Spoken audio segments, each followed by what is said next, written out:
Hello, bonsoir, and welcome to the Get French Football News Show. I'm your host, Nathan Staples, and joining me this week are Eric Devine and our editor-in-chief, Christian Nouri.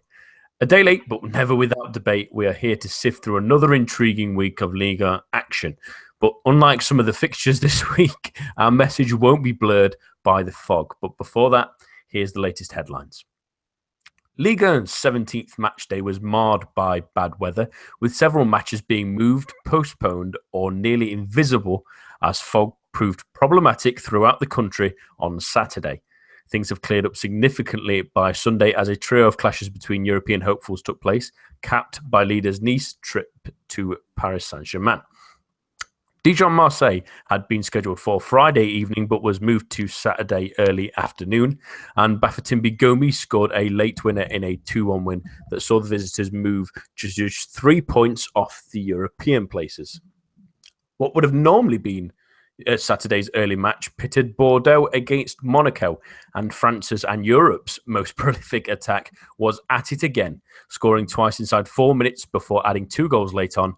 The final 4-0 margin spurred on by Radamel Falcao's hat-trick. In the multiplex, Bastia got goals from Gael Danic and Alain Saint-Maximin to secure a vital home win against Metz 2-0, while in-form Nicolas de Préville scored for the third match running to help lift hosts Lille over Montpellier 2-1. Nancy continued their fine form at home, winning their 4th straight in all competitions at a freezing Stade Marcel Picot, 2-0 over Angers.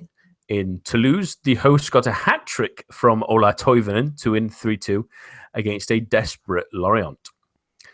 Sunday's early match saw an opportunistic Lyon hold off 10-men Rennes 1-0. Mathieu Valbuena's goal on 28 minutes enough to separate the two sides. Saint-Etienne recorded the same result at home to Guingamp through Romain Hamouma as the visitors dominated the ball but could not find a way to breach in-form Stéphane Ruffier. In the late match, Nice opened up a 2-0 lead against Paris Saint-Germain, but the hosts clawed their way back in the match in the second half to earn a 2-2 draw, with Edison Cavani netting a brace. In Ligue 2, Brest's win at Nîmes was enough to see them go top, as Troyes and Reims could only draw, while the relegation battle intriguingly sees 4 teams level on points at the foot of the table. In off-the-field news, Antoine Griezmann came third in the Ballon d'Or voting, with Cristiano Ronaldo winning the award for the 4th time.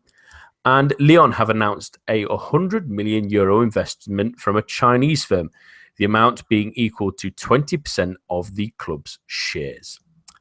And that's all for the news. But remember, for all the latest headlines, head on over to our website at www.getfootballnewsfrance and follow us on Twitter at GFFN.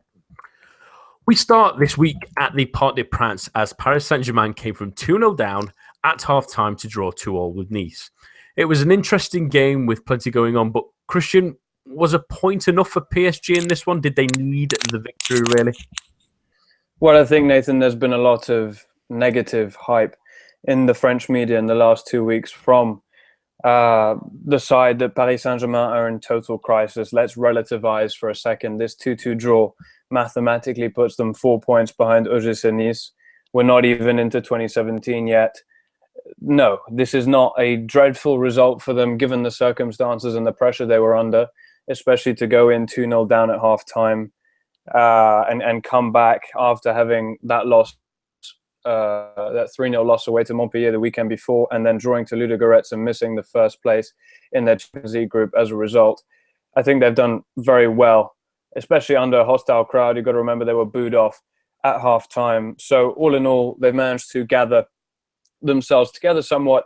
Sunday night's performance was far from perfect, far from the Paris Saint-Germain that was so ruthlessly efficient under Laurent Blanc, but 4 points difference behind a side that's never been in this sort of position before, with a bunch of players, apart from maybe Dante and Balotelli, who have never even really been in a title race before, in a top European league. So I don't think from a Paris Saint-Germain point of view, there is much to worry about for now. In terms of simply the points, the performances is a different matter. Eric, let's talk about that performance a little bit. And I mean, in the first half, it wasn't like Paris Saint-Germain were being dominated by Nice. It was almost two counterattacks that really cut them up. But it's again a case of Paris Saint-Germain not taking their chances when they get them, isn't it?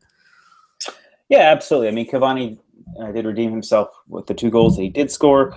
But it was frustrating to see PSG at loose ends. They looked sharp enough going forward. I think Verratti had a spectacular game, really driving plays going forward. But I think what this really serves to underscore is how this team has evolved. And by that, I mean the role of Adrien Rabiot.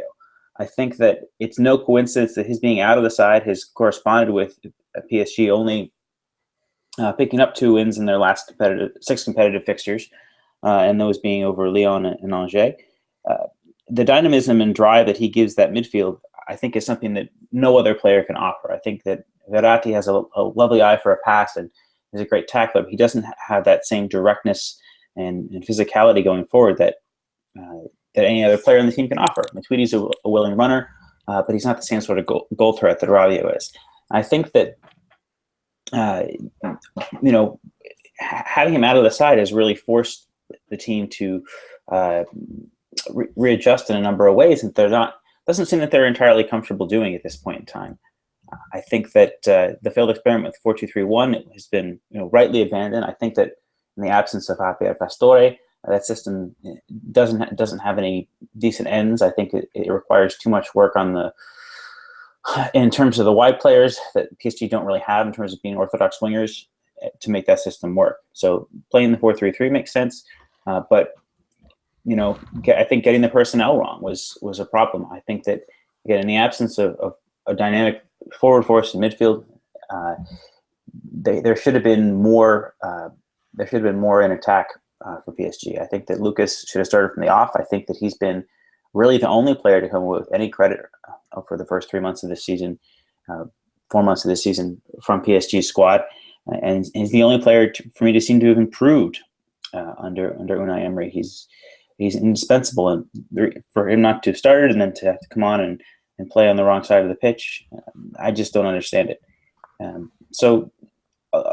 mean, there was some good moments for PSG going forward. I think they could have won the match on another day, but not decisive enough for me, and still a little bit worrying as to how they've managed injuries to their squad.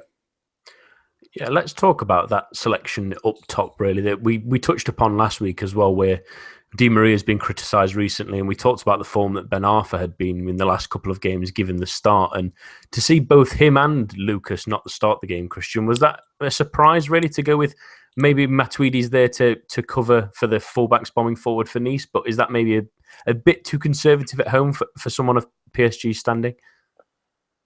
Well, I think it was either Eric or Adam in this week's Ligue 1 review who said that ultimately Unai Emery showed Ogisé Nice too much respect with the setup that he went with. First of all, he went with the 4-3-3. And I think, yes, there are issues with this 4-2-3-1 without Pastore potentially, but Ben Arfa and Lucas Moura, admittedly, the results have not shown it, but they have been increasing in terms of good form of late. So I think it's Adam who argued this case that ultimately Paris Saint-Germain showed Ogisé Nice too much respect. And what ended up happening is both sides sort of outthought the other one and both set up quite conservatively. The first half saw very little attacking play, very little intent to hold on to the ball from Ogisé Nice, who were very happy to set up with sort of 5 very clearly at the back in defense. And so Blaise Matuidi played down the left, and the only real danger that Paris Saint-Germain posed Ogisé Nice throughout 90 minutes was via the fullbacks, the 2 fullbacks overlapping Ricardo Pereira and Dalbert on each side, and getting in between that hole between the left-sided centre-back and right-sided centre-back and the 2 wing-backs. And ultimately, those are where those 2 goals come from. I think to say that Paris Saint-Germain had some good moments is even almost Parisien, because yes, they showed good fight to come out of the blocks in the second half, but both goals are from Ogisé Nice mistakes, really, really big mistakes. The first goal sees Aurier, I believe it is, come down the right-hand side. He beats Dalbert in a pace race, the Ogisé Nice left back, who is holding his shoulder halfway through, trying to track Aurier back. Dalbert should have been taken off at half-time. He's been confirmed today he's going to be out for 3 weeks with a shoulder injury. And OGC manager Lucien Favre admitted that at the end of the game. So if Boskagli had been starting that second half, there's no way Aurier gets that much space down that right-hand side. And then the second goal from Paris Saint-Germain is a cross from Layvin Kurzawa. He's given far too much time by Ricardo Pereira, first of all. And then ultimately, Johan Cardinal makes a big mistake, or there's a miscommunication between him and Dante. So Paris Saint-Germain actually didn't create any clear goal-scoring opportunities. Apart from, I thought they were quite effective from corners. Thiago Silva had a couple of free headers, which he probably should have done better with. But otherwise, you've got two moments of good saves from Johan Cardinal. The first comes in the very first few minutes of the game off a Layvin Kurzawa shot. And then I can't remember who the Paris Saint-Germain player is who forces a great save from Cardinal down low to his left, I believe, in the dying embers of the match. But Paris Saint-Germain, from a creative outpoint, were completely shut out by OGC Nice. And if I'm Unai Emery, despite how crazy the match was in the end, that's my biggest concern. Yeah, I compared Johan Cardinal to Fabien Barthez the other week, and it's nice for him to do the bad and the good, so it makes me look a little bit better anyway. But Eric, we'll talk about Unai Emery a little bit more. And like you've mentioned, it's two wins of the last 6 competitive games, although he's probably thanking the scheduling gods that the next couple of games are against, the final 2 at least, and before the winter break are against Guingamp and Lorient. Is there some pressure now on him to go out and get results and start gaining momentum before that Champions League game comes around again? I think absolutely. I think that now that the league should be the primary focus. I mean, I think we'll have to assume that they'll defeat Lille tomorrow in the Coupe de la Ligue. So that'll be around as well as the Coupe de France. But the league needs to be the absolute priority. Use those cup competitions to give the younger players more of a chance, but play a consistent first choice 11. And not only that, but play players in the positions in which they best function. I think that Angel Di Maria has a much bigger reputation than Lucas Moura does, but I think that there's no question Lucas Moura should be playing on the right in that 4-3-3. Di Maria is versatile enough to play another flank as well as Moura, and there's no reason that Di Maria, given his form, should be given any sort of privilege as to the way Emery sets his team up tactically and personnel-wise. I think also that Rabiot will be back in the new year. That's my understanding. And I think that that'll make a big difference as well. And that this team can look to go forward with one of Mata and Verratti at the base of midfield, and Rabiot and Matuidi in central midfield. I think I think that PSG, for me, what they need right now is just to have a dominant performance, and they really haven't had that. Excepting that match against Rennes in the recent past. I think that there were signs of that in that first half against Lyon. They looked really, really sharp. But besides that, in the match against Rennes, it's been quite a while since we've seen a really strong, dominant performance from this team. And perhaps that's coming, that confidence-boosting win. But I don't think that Guingamp or Lille are easy pickings at this point in time. And the team may have to wait until the new year to really get that and kick on and start to elevate to the level they need to be at.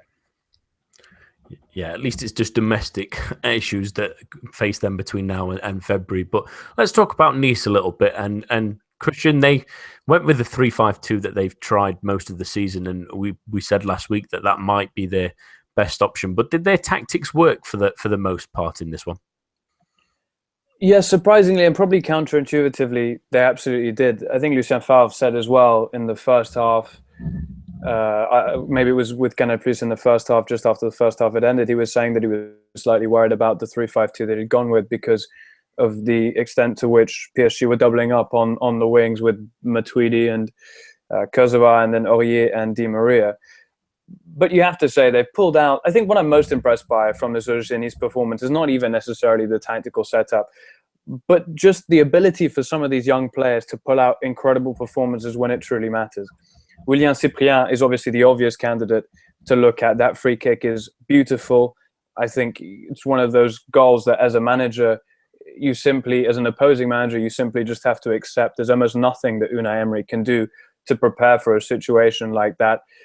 And there is definitely an element of luck with OGC Nice's second goal before half-time, although the ball from Dalbert to try and pick out player is beautifully weighted and gives him every chance to sort of pounce on an inevitable scramble. But to go in 2-0 down, I think even Lucien Favre was shocked. His facial expressions on the touchline were almost as if he was dreaming. So from an OGC Nice point of view, they went and they played football in that second half, which was astonishing. I don't think I've ever seen a side, at least in the last 3 years, go to the Parc des Princes, not even a Champions League side, maybe apart from Barcelona, and actually dominate some of those sequences in the midfield. The interplay between Seri, Cyprien and Belanda especially was absolutely beautiful to watch. And I think that, to me, is the most impressive thing from this Les Aiglons performance. Favre is now famous for that line that we're here to play. And the result almost doesn't matter. He says that often in post-match press conferences. But to have the gumption to go and implement that sort of ethos at the Parc des Princes, the hardest place to play, undoubtedly, in France, and manage not only to implement it, but also to derive some success from it, was astounding. Right, they didn't get any great chances in the first half, apart from the 2 goals that they scored. They had a great chance for a third from Cyprien after a beautiful cutback from Ricardo Pereira, but they were always going to set up to a sort of counter-attacking play, and they managed to achieve that very, very well. I mean, the one thing that Favre will be disappointed about is the individual errors. One, on his part, initially, by not taking Dalbert off, and two, Johan Cardinal, who seems to push it into Dante, and then Cavani takes advantage for the second goal. I was actually with an analyst yesterday looking at Johan Cardinal's positioning the entire match, because it interested me that he was rarely around 30 or more than 30 or 40 centimeters off his goal line. And I think it's probably to compensate for his smaller size, but that is what undoes him with that second Paris Saint-Germain goal. And it also undoes him in certain moments when he's looking to catch a couple of crosses, which he flaps at in the first half. So it's just such small margins that prevented OGC Nice from winning this game. And also to have the mental, but what, as I said, just coming back to the point that impresses me most, one, this idea that they're willing to play their game, doesn't matter who they're playing, and two, the mental strength that some of these youngsters showed, especially not to get down at 2-2. Dalbert's replacement, Olivier Boscagli, did an incredible job on the left-hand side, completely, largely shut out Serge Aurier in the second half. So if you're OGC Nice, you're disappointed because you had an incredible opportunity to put yourself 7 points clear of Paris Saint-Germain, but you can be proud of yourselves in terms of the performance because you stayed true to your values. You got a draw at the Parc des Princes. And most importantly, you stay top of the league with only 2 more games of this side of the calendar to come. Yeah, and I do want to highlight Boscagli myself as well. I thought he was terrific when he came on for I think it was his first Ligue 1 appearance of the season. It's a big stage to come on, and he did excellent well. But there's another player that was maybe a surprise inclusion, and I mentioned on the podcast that on the preview show, apologies, that I thought that Mathieu Bodmer might be the man to go in the centre of defence, but it was Arnaud Souquet instead. Eric, what did you think to his performance on the night? It was maybe throwing him in at the deep end, especially when Nice had been playing more of a 4-4-2 recently, but he performed admirably on the evening, didn't he? Yeah, I think that what we've seen of him in some of Nice's league matches in the Europa League shows that he's a player with good mobility, and I think that that's important for him to keep track of Kurzawa. His task was made a little bit easier, let's face it, by having Amada and Matuidi on that side rather than the more dangerous likes of Di Maria and Verratti. But I still think that his positioning was intelligent.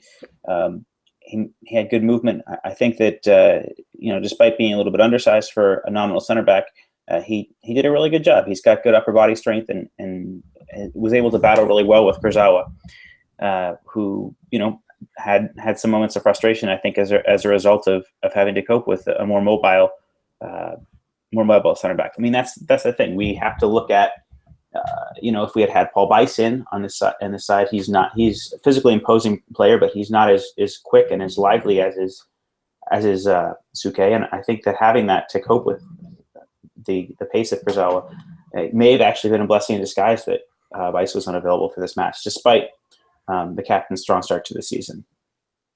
Yeah, Nathan, just to add there, sorry, I think that would have been Foul's biggest sort of quandary before the match started. Who was going to play in that right-sided centre-back role? Souquet has only ever been a right-back. And you can argue he's slightly at fault for the second goal. But for an individual who comes in there really as a placeholder, his height is completely disadvantageous for the position that he's trying to play. I have to agree with Eric. I thought he did an admirable job. Yeah, and credit to him, and credit to the game, really. That was an entertaining affair that at least keeps the title race interesting for a good while longer yet. But we'll move on to the other important news this week, which was the draw for the next round of European competitions. There's two tough draws in the Champions League as Paris Saint-Germain drew Barcelona again, and Monaco take on Manchester City, while in the Europa League, Lyon will go for AZ Alkmaar and Saint-Etienne will face Manchester United. But let's start with Paris Saint-Germain. Is this mounting against Barcelona maybe too high for them to climb, Eric? I think, Nathan, that it's interesting to look at these draws and to fantasize about what they might be like, but let's face it, we've got a transfer window to come. We've got the players coming back to health in Pastore and Rabiot. This could be a very different PSG come 3 months from now. I think that PSG at full fitness and with that 4-3-3 really clicking, as we've seen it at its best under Emery, or maybe the 4-2-3-1 that we saw earlier in the season, I think could give Barcelona a decent battle. But again, there's really no way to know what the form of particularly Pastore and Rabiot is going to be like when those two return. Is Di Maria going to improve? Are the club going to buy a striker? They've been linked. We've published a few articles on the site linking PSG with a number of South American-based strikers. So they're obviously in the market for a center forward. And yeah, I think it's just a little bit too early to tell in this particular contest. Christian, what do you think to this one? I mean, it's the PSG have faced Barcelona 6 times in recent memory, and they've not come out on top very often in those. Is there a psychological barrier to get over, regardless of what the playing staff will be come February time? Oh, for sure, absolutely. I mean, if you're Nasser Al-Khalifi, the PSG president, he's probably still right now, as we speak, Nathan, hitting his head against the desk since whenever the draw was on Friday, because it's just terrible luck for Paris Saint-Germain. One, you have this psychological block, as you mentioned, of playing Barcelona. I think Eric is right that we can't really make any acceptable predictions as to how things are going to pan out. I think it's interesting to note that Barcelona have been a little bit off the pace in La Liga this season so far. So perhaps there's a glimmer of hope there. But I think Unai Emery has played Barcelona something like 20-something times and he's beaten them once. So the omens aren't particularly good for Paris Saint-Germain. And the one thing that it will do is that it puts more pressure on Unai Emery, not necessarily to win that game, but all of a sudden, if Paris Saint-Germain are going into that match, I think it's fair to say, as outsiders. They're definitely not going to be favourites for that clash. And everybody knows that. So from that point of view, you can say that Unai Emery is perhaps in a positive situation. But the problem is, Nathan, if PSG get knocked out in the next round of the Champions League and then don't win Ligue 1, mop up in the other cups, it becomes very difficult for Nasser Khalifi to justify to the Qatari owners, we actually need to keep this man on for another season. Because right now, I think it's fair to say that if you were Nasser Khalifi and you could take Laurent Blanc back and start the season again, you would have. For Emery to be in that position in December, it's very worrying. And had he got a Leicester City, for example, in the draw, at least he could have potentially built some Champions League momentum. Now, this is a colossal task for les Parisiens. And aside from that, we can't really predict what's going to happen. There could be a raft of injuries that happen for either side. It's clear that Paris Saint-Germain are going to sign at least a couple of players in the January window, but maybe Barcelona is supposed to be also in the market for a right back, according to Spanish reports. So it's a really difficult one. But hopefully we're going to see 2 good clashes. At the end of the day, I think the only comfort French football can take in this draw is really that we've got 2 European giants facing off each other, and that's always, to a certain extent, entertaining to watch.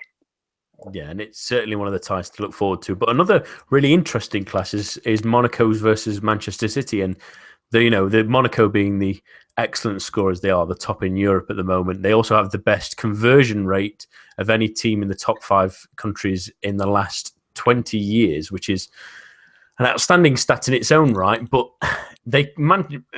Manchester City fans, Eric, really can't take this team lightly, because if they can keep this momentum going, Monaco are going to be a very, very tough side come February time as well. Oh, absolutely. I think that they take them lightly at their own peril. Thinking about how Tottenham fans, I was on a podcast, a different podcast, previewing the 2 matches that Monaco had against Spurs, and the people with whom I was on were very dismissive of the fact that I thought that Spurs could get a result at White Hart Lane, and the same in the reverse, or at Wembley Stadium, and the same in the reverse fixture, and it came back to bite them. I don't think that we've seen Monaco be cowed by anybody. I don't think that the quality of center backs that Manchester City have is going to be any comfort for their team. Seeing how they were eviscerated by Leicester City, another team who can play very effectively on the counter. And I would make Monaco honestly probably clear favorites at this point. I think that there's just that Pep Guardiola is a master at keeping the ball, but Leonardo Jardim has showed himself to be equally as adept tactically. And if you have the type of clinical ability that his strikers have shown this season, there's no reason to think that Monaco can't and shouldn't go into that matchup as heavy favorites, despite the riches of the Premier League club. Yeah, and Christian, we mentioned obviously that there's the January transfer window and plenty of time between these games, but that's a heavy schedule for an English club like Manchester City to get through, that crazy Christmas schedule that we have here in England. And if Monaco are rested, they carry on their good form. Manchester City may be a little bit tired and can't get the reinforcements in that you can in January. It can be difficult to find the right kind of players. It could be a really big test for Pep Guardiola, who has taken over a club that really want to go to that next level in Europe. I think this is a beautiful encounter for Monaco. Sure, it's not the easiest one they could have had on paper for the next round, but what we're going to see, I think, at least British media and maybe the rest of European media will follow outside of France. They're going to pick Manchester City as clear favourites. Monaco are going to go into these 2 games with no fear and also no huge European expectations on their backs. It's a perfect game as well for Monaco to sort of raise their profile in Europe, but also about attracting players in the summer who are going to need to replace the likes of Thomas Lemar, Bernardo Silva, who are going to have Europe at their feet in the summer. So I think this is a beautiful draw for Monaco. They can, as I said, they can go in there and play without fear. And if you're Pep Guardiola, I mean, I think it's fair to say that we're now in December and the Spanish tactician still doesn't have a settled starting 11 at Manchester City. That's a complete contrast to Leonardo Jardim, who for months now has been operating with a 4-4-2, Bakayoko, Fabinho in the middle of the park, Lemar and Silva either side, and then Falcao up top with, well, one of the 3, Germain, Mbappe and Carrillo. So it's a fantastic tie for Monaco. I just hope that no injuries occur to key players between now and the middle of February when the first leg is. But no, really exciting. And I think Hardim's press conference immediately after the draw for the Coupe de la Ligue match said it all, really. He was saying that we are going into these 2 clashes to win, to come out winners. And it's just a wonderful thing to see another club that isn't Paris Saint-Germain with confidence, with flair, and with a chance in the Champions League knockout stages. Yeah, and they should go with that and with absolutely every belief in the way they're playing at the moment. Let's shift gears to the Europa League now and to the team that dropped in, and that's Lyon. They'll take on AZ Alkmaar of Holland, who have not been excellent in the Eredivisie this season. Eric, are you hopeful of that kind of tie? Is that the kind of tie you were looking for in the next round for the Europa League? Yeah, I mean, considering some of the sides we could have drawn, Manchester United, it being a good example of that. I think it's a strong one. I think that we should Lyon should look at the club as being a good opponent. I think that it'll give Genesio a chance to sort of put some of this antipathy behind him and make a good run. We saw that be a real springboard for the club in 2013-14 when they went to the quarterfinals and lost to Juventus. I think that gave the players of that side a lot of confidence heading into the next season, and was really key in terms of allowing them to be an attacking cohesive unit and to push for the league as they did in 2014-15.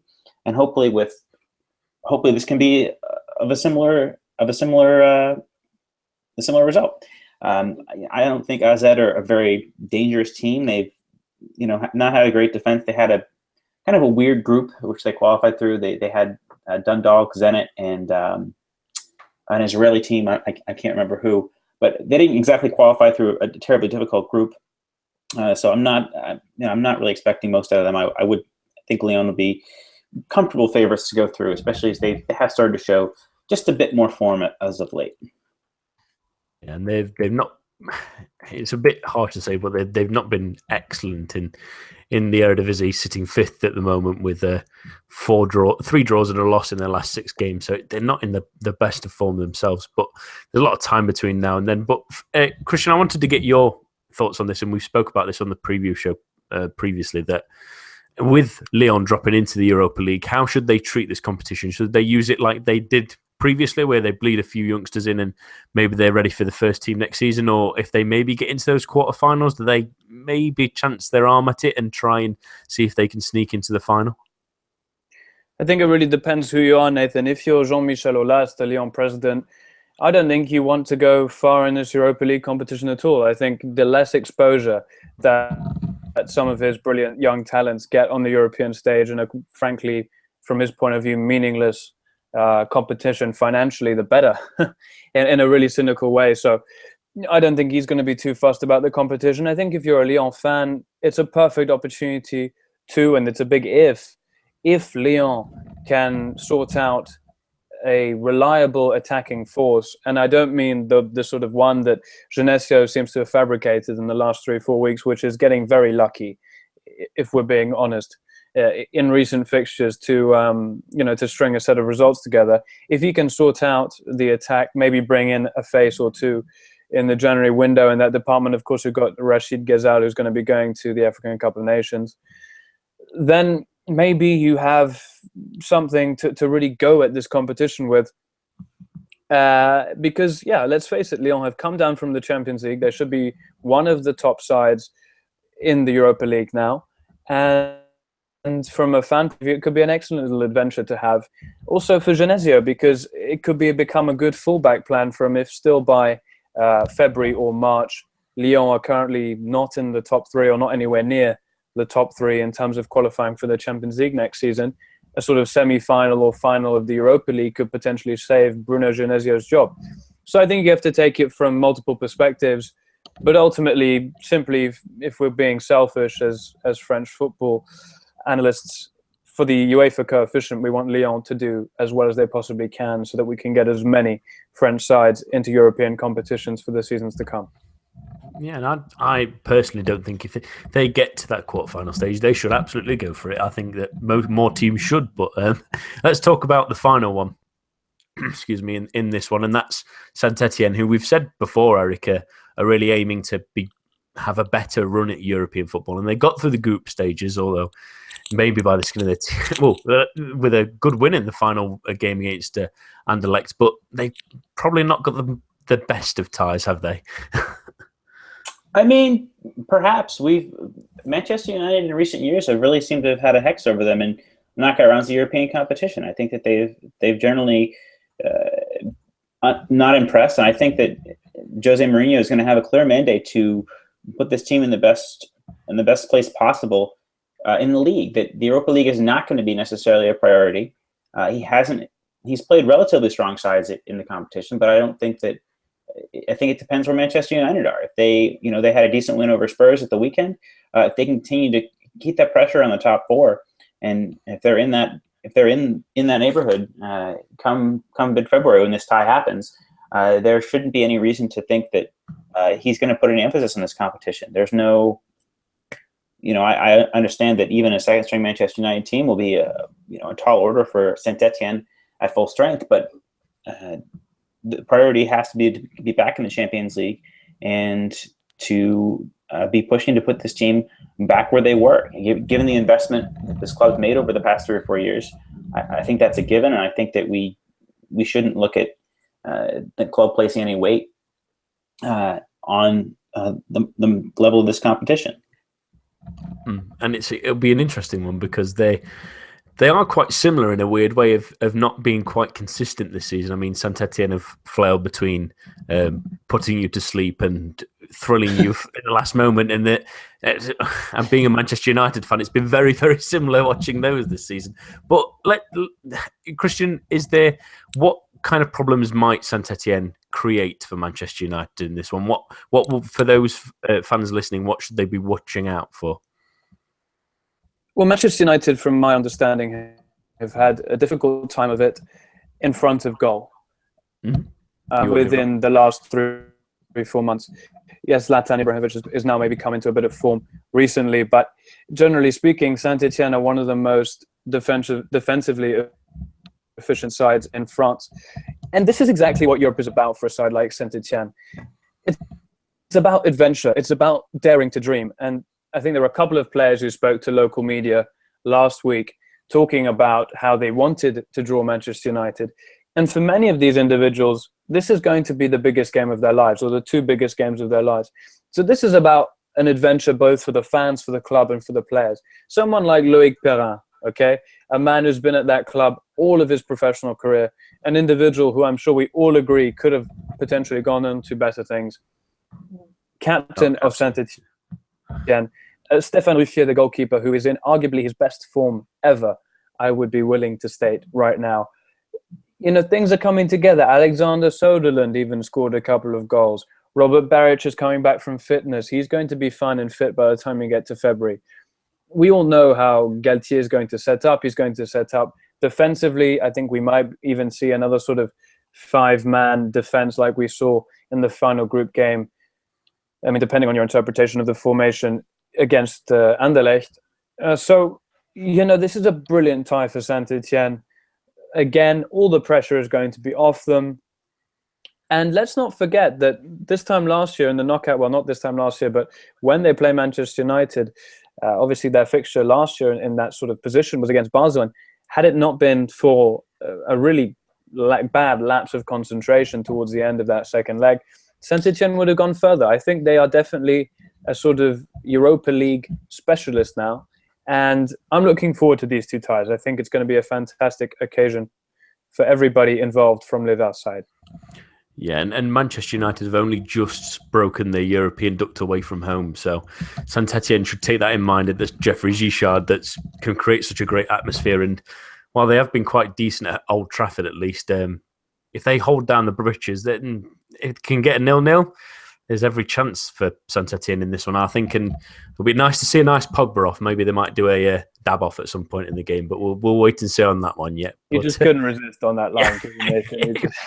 It was waiting to happen, wasn't it? This week saw a slightly late Halloween twist to Ligue 1 as fog descended on parts of France. Nantes' game with Caen was postponed. Dijon and Marseille was moved to Saturday, but was still really affected by the weather. And Toulouse against Lorient was almost unseeable at times, even with the orange ball. But Eric, was it right to let some of these games go ahead?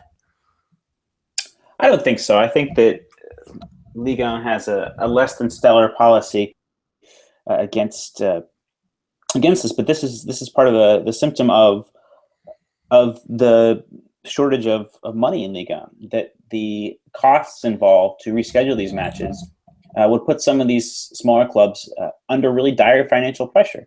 You have to pay the stewards again. You have to pay for police protection, for traffic, for everything again, without getting additional receipts from the gate. And that's unfortunately the way things are in French football. That this is a league that, despite its obvious ability for developing young talent, still is operating at a lower level than any of the other big 5 leagues in Europe. And it's frustrating when this happens because it's frankly dangerous for the players, and it's not worth it for the fans. But I think that there's immense pressure on the Referees Association, on the LFP, from the clubs themselves, to not to have to reschedule these matches. So I think that's really the long and short of it. That what other option does the league have if their members can't cope with these postponements and reschedulings? Christian, was this right by the players and their safety in mind to schedule these matches in these kind of conditions? Although I suppose at a camera level lower down, it didn't look too bad at player level. I think the one game that was slightly getting to the point where there could have been some danger was towards the end of that game between Dijon and Marseille, which had already been rescheduled, where the rule is, by my understanding, that you have to be able to see from one corner of the pitch to the other in order to keep the game playing. And there was absolutely no way that in the dying embers of that match between Dijon and Marseille, you could have done that, according to journalists who were there. So yes, but ultimately the LFP is always going to think about the interest of the club first and not the players. And although maybe that's wrong from a moral point of view, it's how the system works, and we have to get these games played. I just want to quickly mention that from the fan perspective, at least, it must have been a difficult one, because I was watching the highlights of the Toulouse-Lorient game, and the third goal where Ola Toivonen scores his hat-trick, I had to watch it again on the replay because you can't see it. There's no way you can see it. And from a fan point of view, my heart goes out to anyone who was at any of those two games between Dijon, Marseille, and Toulouse-Lorient, because at times you couldn't see anything. I hope they'd replayed some of the goals on the big screens there or anything like that, because it must have been a terrible waste of money to sit out in the cold on a Saturday evening on the Toulouse one and just watch clouds and the occasional movement out of it. Because even with the orange ball in that Toulouse game, the counter-attack with Braithwaite, I couldn't see him. I could not see him through the fog, and I couldn't see it through Toivonen. And I can't understand how the goalkeepers have seen it as well. That it did look, like I say, it did look better from the camera view, from the lower camera, as they were looking at the through the clouds. But from a spectator point of view, they might as well have gone home and just hoped that it got away. But it's something at least for the LFP to think about. Yes, I agree that the club should confirm it in the finance and everything like that, of rescheduling the entire things. But it's a strange one that they may have to think about for the future. But let's chat about the Ballon d'Or now, which is obviously back with France football rather than the, let's say, less grimy hands of FIFA maybe. But we want to talk about the results but also French league players in there. And Christian, it's a strange list of the top 20. Is there anyone if you were to carry on that list, where would the first current Ligue 1 player sit? We have Zlatan Ibrahimovic there on 13th, who would have played obviously half of his season in French football last season. But where would your first Ligue 1 player sit? I think it would have to be Verratti or Thiago Silva if they'd been nominated. I mean, look, they've tried to make it a bit more jazzy. I think that was the aim they were doing on Monday, to make the whole thing stretch out for 3 hours, which then resulted in some sort of weird countdown with, starting from 3 players on joint 17th place. And ultimately, the whole fanfare in the end with Cristiano Ronaldo picking up the ball, it just wasn't quite the same. He's all by himself, apart from the director of France Football and a presenter who's used on L'Equipe, the L'Equipe TV, also, for a time France Football. So it was a bit what use this has got in terms of this new format, especially as now you're going to have the FIFA are going to do their own for quote unquote the best award. So yeah, it was all a bit strange. I think, ultimately, congratulations to Antoine Griezmann. Had a fantastic year, even though he maybe faltered in vital moments. The Euro 2016 final, missing that penalty in the Champions League final as well. But a great recognition of his talent. Obviously, the way in which the point system worked this year was slightly different to what you'd seen with the FIFA France Football collaboration. Each country has one representative, one journalist from one publication who makes 3 votes. The person they put in first gets 5 points, the person they put points, and the person they put in third gets 1 point. So, Cristiano Ronaldo won by about 400 points. I think you're going to be very hard pressed to disagree with that. But my criticism really lies with France Football in the way in which they have tried to reach well. Next year, we'll see some changes. Yeah, because it was a little bit strange, and there were some, let's say, dissenting voices from a few areas.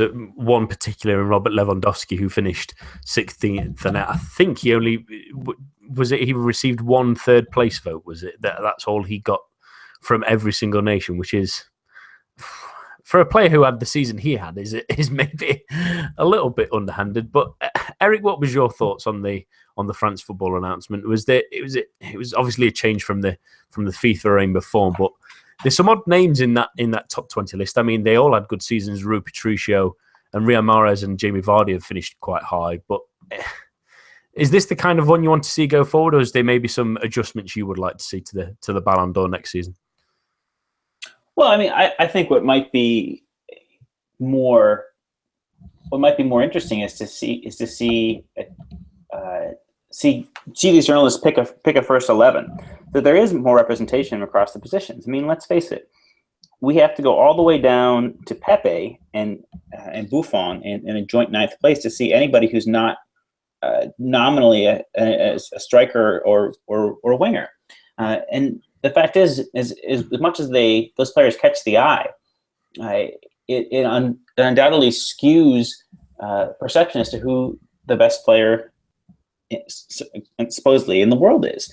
And that's the thing, Thiago Silva I've just finished writing my profile about him for the GFF 100, and he's the kind of player who, I think is much, much, much better and more consistent at his role than is a Neymar, is a Jamie Vardy, is a Riyad Mahrez. But because of the way that this is set up, our attention naturally gravitates toward those attacking players.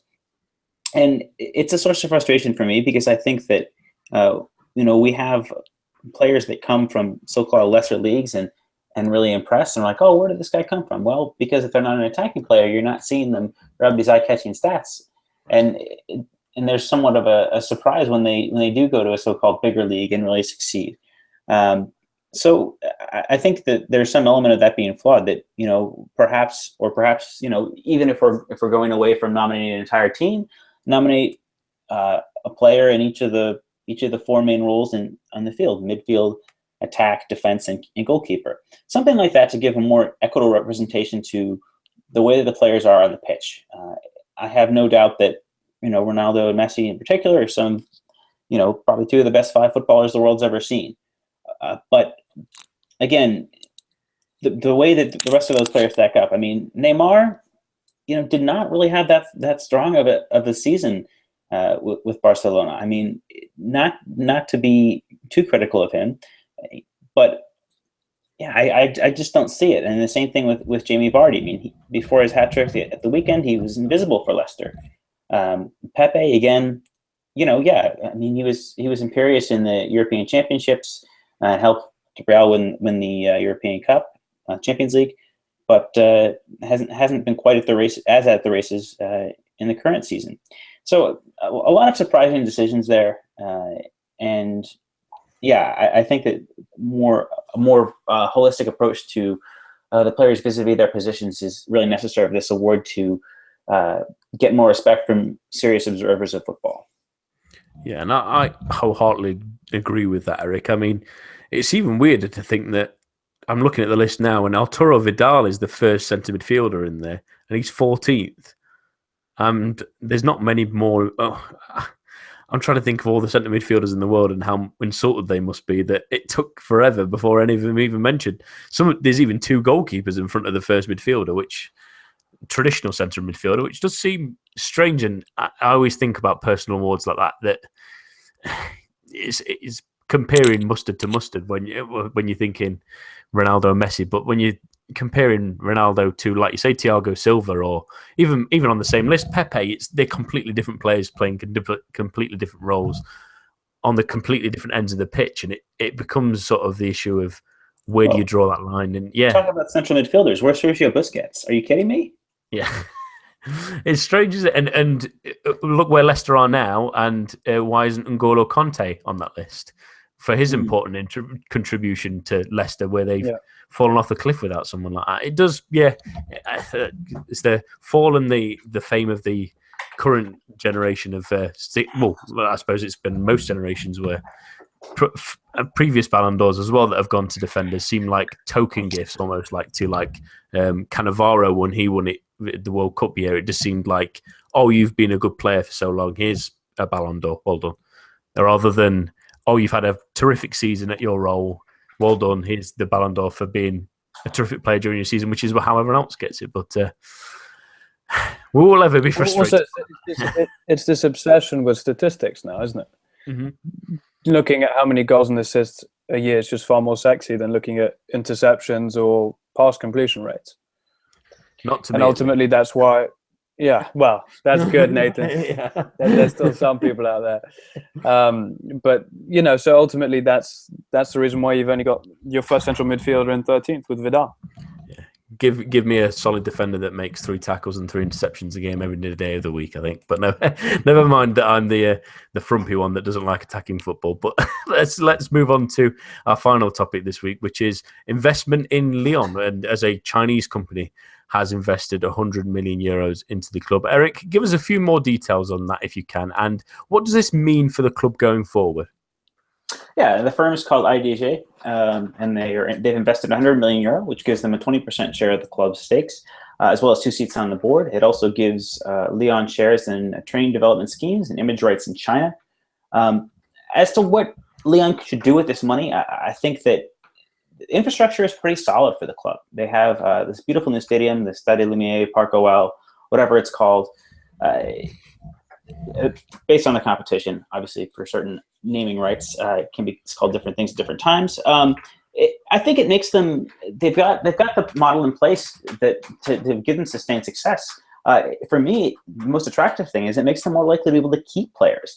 I think that Corentin Tolisso is now the hot player that is been bandied about as being the next big thing to come out of Lyon. I think Lacazette, is still obviously a target for players. He's supposedly just signed a contract that's given him an increased release clause, I should say, not necessarily the financial terms as regards that. But Tolisso has been linked with some of the best clubs in Europe as well. We've seen Samuel Umtiti depart in the recent past as well. And I think that if Lyon have this financial backing, they're not under as much financial pressure.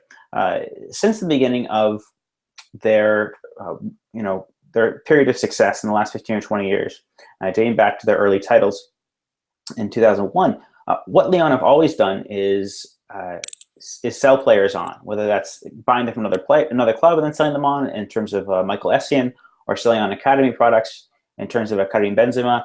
They've always made a strong play towards selling on youth, and I think that they've supplemented that outflow of youth by using solid international scouting. The likes of Juninho and Kreese, I think, are probably the best 2 examples of that. But beyond that, now that the internet has really changed the way that the game is viewed, that the game is scouted, Lyon can't necessarily rely on that sort of thing anymore.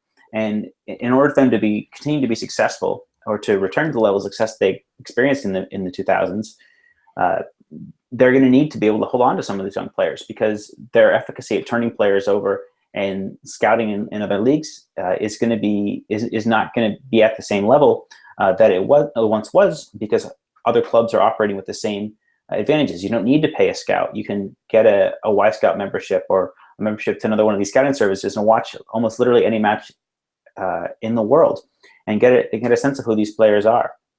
And to have Lyon do this, I think that we can look that there's a good precedent in the league for a balanced philosophy in this way, and that's Monaco. That Lyon can, if Lyon can copy that model, and there's no reason that they couldn't continue to have success, and even on a better scale. And Monaco have all these exciting young players, but very few of them are actually academy products. Most of them have been brought in from other clubs.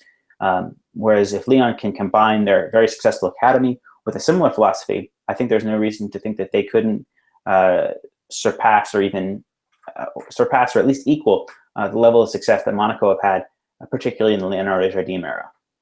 But Eric, unfortunately, I don't think they can, because the thing that steps Monaco apart from, or the thing that did put Monaco apart from Lyon and Paris Saint-Germain in terms of scouting was their relationship with Jorge Mendes, specifically vis-a-vis Brazilian talents, the likes of Jemison, Wallace when he came in didn't do too bad a job, Bernardo Silva from Portugal.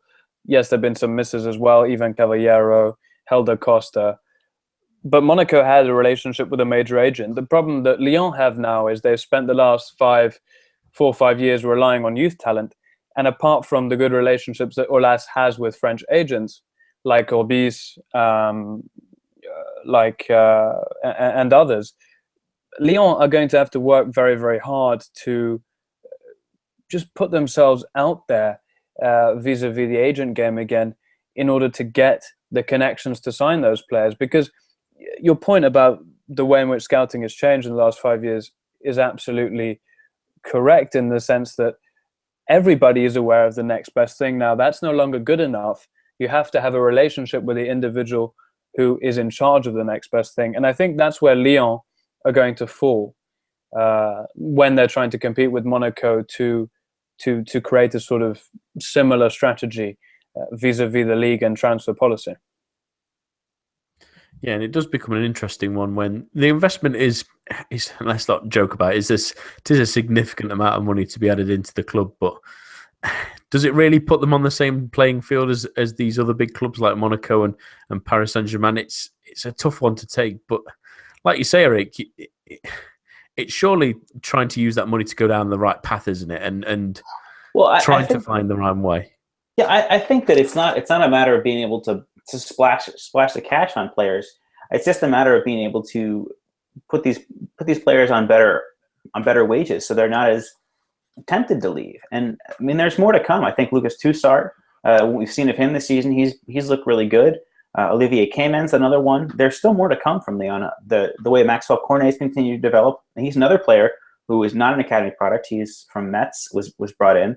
I think that, and keep bearing players like that in mind, that I think Christian's point's very well taken in terms of agent relationships, but that's not the only reason for Monaco's success. I mean, the player that's made the difference for them this year is Kamil Glik, and he's by no means a party to that. That's just done through good scouting and through bringing a player in that makes sense. I mean, it's the same, and there's more to be had. I mean, Lyon can continue to scout for players within France and at other clubs around Europe and develop in that way, in a more organic way. It's not necessarily down to. I appreciate that the quality of player that Mendes allowed Monaco to purchase, but pardon me, it's not solely the reason for Monaco's success. This is an interesting. No, for sure.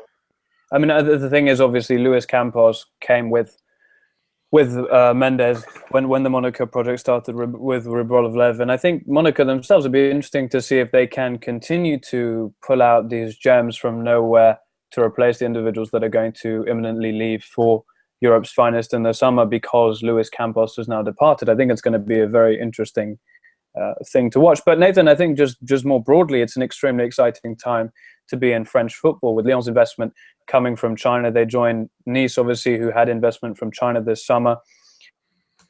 Marseille now have investment from the United States. Lille are about to get investment from Gerard Lopez.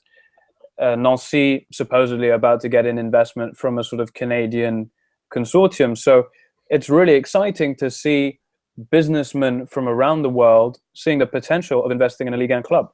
And there's no doubt that more money is going to help at least the top sides increase the competition between the top sides. And I think, OGC Nice, without the Chinese investment that they had this summer, they could not have signed Mario Balotelli, they could not have signed Younes Belhanda with the wages that they're on, and they couldn't have signed Dante either. And I think you can make an argument that Mario Balotelli, might even controversially maybe upset the squad balance now that Alassane Plea is playing so well. But Dante and Younes Belhanda have been so important to Nice that without the Chinese investment, Nice wouldn't be where they are today.